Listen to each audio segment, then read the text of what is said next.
And what most people don't realize, and I think this is why I dismissed it at first, what most people don't realize is when you sell a piece of artwork as an NFT, and I'm not debating whether it's good or bad artwork or whether you should do that or not. If you do that as an artist, you don't just sell the piece once, you do get royalties when the piece resells. And I think this is why that is such a big deal. So what many of you might not know is that Julia and I have been making commercial artwork about 15 years ago, very successfully actually. We had a little side business that was like a couple of bodies of work that we had. One of them was the light paintings. So those are long exposure photographs that are kind of abstract paintings with light, if you will.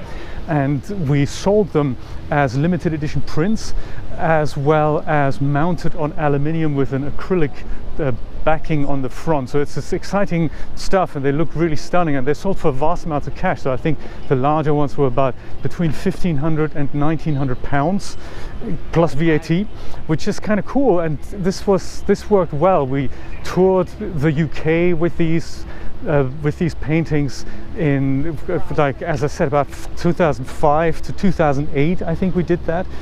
And it just was a lot of work on top of our day jobs, but it was a lot of fun as well. And we worked on things like grand designs, as well as other public consumer affairs. We're in the Saatchi gallery, but that's very exciting, as well as many private collections. So that's really cool. And I'll show you some in a little while, because we're thinking now this is a collection that would be ideal to be sold as NFTs. But of course, how do we do that? And we know nothing about it. So I thought this is why it's exciting to get involved with the NFT movement there from DAZ, because they're taking this extremely serious. And of course, because they've been working on this thing called the Coca-Cola NFT. I don't know if you've heard of it, but it was a little animation built in DAZ Studio, and it was the third highest selling piece of NFT artwork ever.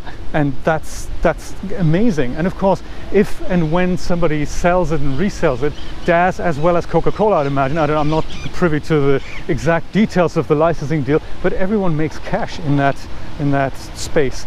And that's why that's so exciting. So it's fairly cheap / free to get started, and especially if you have a backlog of artwork that you want to sell or that you want to make available, again, this could be well the way to go. And many people have done this already very successfully, and let's just see how it goes. So exciting news is we've kind of got the hang of at least the basics, which is exciting. So we've uploaded a few images on OpenSea, which is one of the marketplaces that lets you sell these things, and I'm ready to release this collection kind of fairly soon. So the collection itself is about 50 to 80 images. I haven't got the details. It's been literally 15 years ago. The images are striking though, and they'll be perfect to sell them as NFTs.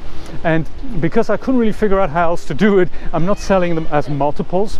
We're selling them as uniques. So that means a unique piece of artwork. Sometimes you get NFTs that have like 3 owners or 5 owners, and then everyone can buy a copy for a certain amount of money. And I think OpenSea doesn't quite allow that yet. So we thought, hey, that's fine. We'll just go and put this on as uniques. So if you buy it, it's yours to keep. There's no other owners of this, which is exciting, at least in this body of work, in this collection, in the light paintings, Kinetic light paintings, that's what we're calling it. So to support us, I'm making the collection available now, and in about a week or 2 we're going to release it to the public, and we'll see how we roll with it.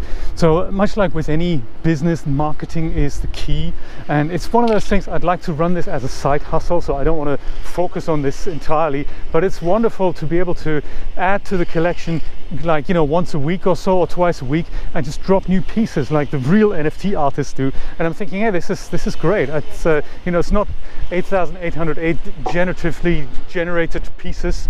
It's actual unique artwork from 15 years ago. But Light Paintings isn't the only body of work that I have. I have so many Hogger pictures from back in the day. They are very abstract and exciting, and I'm thinking if I figure out a way to do this, then I'd like to release that as a collection as well. There's so many other little things in our back catalog, and I think NFT is a great way to A, make this available again, and also B, generate another income stream, and then also C, of course, expand this into other areas like 3D artwork, little animations. I mean, all these little, you know, crab coming along over the overlay, or the mouse, or the cartwheel mouse, and all these little bits and pieces. They'd be ideal as little NFTs. So those are all separate collections, and I'm excited to launch that.